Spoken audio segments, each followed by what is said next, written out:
नमस्कार प्रिय दर्शकों। हाजिर हूँ आज कुंडली में आपको यह बताने के लिए कि सुनफा योग कैसे बनता है। वैसे तो अधिकतर लोग ये जानते होंगे कि सुनफा योग कैसे बनता है, क्योंकि बहुत ही छोटा सा सूत्र है।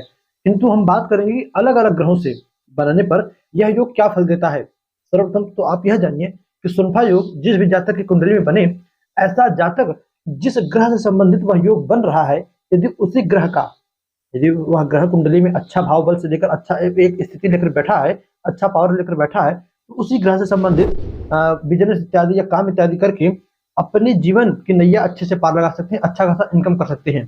साथ ही साथ सुनफा योग बनने पर जातक को मान सम्मान की प्राप्ति, और जहां तक उसकी पहुंच रहती है, लोग उसका बातों की आज्ञा मानने वाले होते हैं। वह जो भी कहता है सभी लोग उसको मानने वाले होते हैं। सुनफा और अनफा दो योग होते हैं। आज इस वीडियो में सुनफा योग के विषय में बात करेंगे। कल जो वीडियो आएगी उसमें हम अनफा योग के विषय में बात करेंगे। तो आइए पहले जानते हैं कि यह सुनफा योग बनता कैसे है और अलग अलग ग्रहों से बनने पर क्या फल देता है। दर्शकों, हम पहले बात करें कि यह योग बनता कैसे है। तो ज्योतिष शास्त्र का सूत्र कहता है कि आप देखिए कि आपकी कुंडली में चंद्रमा कहाँ पर बैठे हैं। चंद्रमा मान लीजिए हम लग्न में बिठा दें, तो सूत्र कहता है कि चंद्रमा से दूसरे घर में सूर्य को छोड़कर कोई भी ग्रह बैठा हो, तब कुंडली में सुनफा नामक योग बनता है। तो चंद्रमा यहाँ पर बैठा है, यहाँ से दूसरा भाव एक और दो, यहाँ दूसरे भाव में, यहाँ पर मैंने 2 नंबर की गिनती लिखी है, वहां पर कोई ना कोई ग्रह बैठा हो। आपकी कुंडली में आप मत ये देखिए कि यहाँ 2 नंबर लिखा है, तो कुंडली में जहाँ 2 नंबर लिखा है वहीं पर कोई ग्रह चंद्रमा से बैठा हो ना।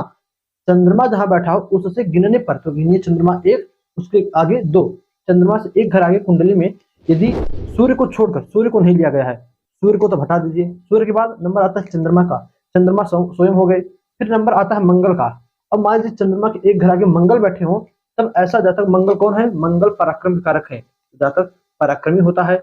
ऐसा जातक जिसकी कुंडली में मंगल से सुनफा योग बने, ऐसा जातक थोड़ी तीव्र वाणी बोलने वाला, और आप समझिए कठोर भुजाओं वाला, जिम उम करके बॉडी बनाए हुए, और शारीरिक रूप से बलिष्ठ, कठोरती मतलब थोड़ा उसकी चटपटी वाली, हमेशा क्रोध में बोलने वाला, और तत्क्षण थोड़ी सी कुछ बात हुई तुरंत उससे गुस्सा आता है।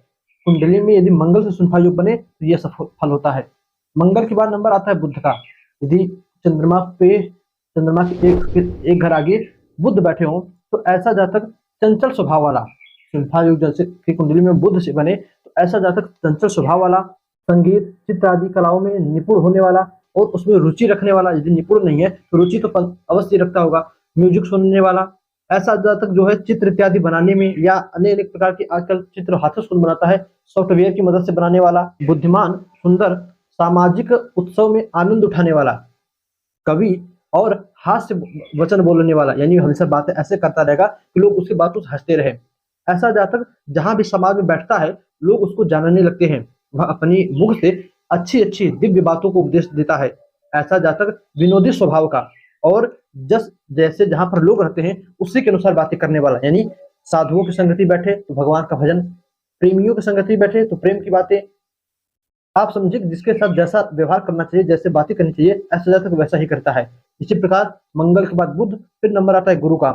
चंद्रमा से कुंडली में गुरु आगे हो और गुरु से सुनफा योग कुंडली में बने, तब ऐसा जातक एक से अधिक विद्याओं में रुचि रखने वाला, एक ही विद्या नहीं, एक ही पढ़ाई नहीं, 2-3 पढ़ाई, आजकल पढ़ाई का नाम डिग्री हो गया है, तो समझिए 2-3 प्रकार की डिग्री अपने पास रखता है। ऐसा जातक जो है देवी देवताओं को मानने वाला, धार्मिक होता है। नित्य किसी न किसी पुराण का, किसी न किसी वेद आदि का अध्ययन करने वाला, नित्य कोई ना कोई धार्मिक उत्सव कार्य करने वाला, सद्गुण संपन्न संस्कारी परिवार से, अच्छे भावों को रखने वाला, कृषि कार्यों में मेहनत करने, यानी खेत इत्यादि में मेहनत करने वाला होता है। दर्शकों, कुंडली देखिए, यदि गुरु आपकी कुंडली में चंद्रमा से एक घर आगे बैठे हो, तब समझिए गुरु से सुनफा नामक योग बन रहा है, और आपके अंदर यदि गुरु अच्छे अंश बल से है, चंद्रमा का अच्छा अंश बल है, तो यह सब जो मैंने अभी स्वभाव बतलाया यह देखने को अवश्य मिलेगा। इसी प्रकार यदि चंद्रमा की गुरु की जगह शुक्र बैठा हो, यानी चंद्रमा से एक घर आगे शुक्र द्वारा सुनफा योग बन रहा हो, तब ऐसा जातक सुंदर होता है और किसी सुंदर ही स्त्री से उसकी शादी होती है। यदि पुरुष की कुंडली है तो उसकी स्त्री सुंदर होगी, और स्त्री की कुंडली है तो उसको मिलने वाला पुरुष, यानी उसका स्वामी, अत्यधिक सुंदर होता है। ऐसे जातक के पास बड़ा ही अच्छा घर होता है। वह अपने घर को हमेशा सजा धजा कर रखता है, अपने घर के सजावट पर प्राथमिकता देता है। सजावट को ही, अपने छोटा सा ही घर होगा किंतु इतनी बढ़िया से सजा कर रखेगा कि देखने वाले के लिए तो 1 मिनट का वह दृश्य बन जाएगा।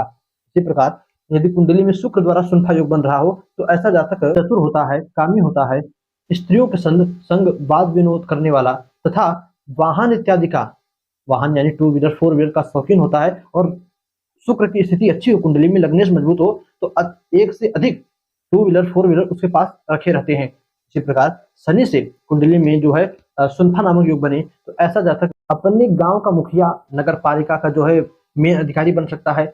यदि वह राजनीतिक क्षेत्र में भी जाए या प्राइवेट क्षेत्र में कोई जॉब इत्यादि करे तो उसमें अच्छी खासी सफलता पाता है।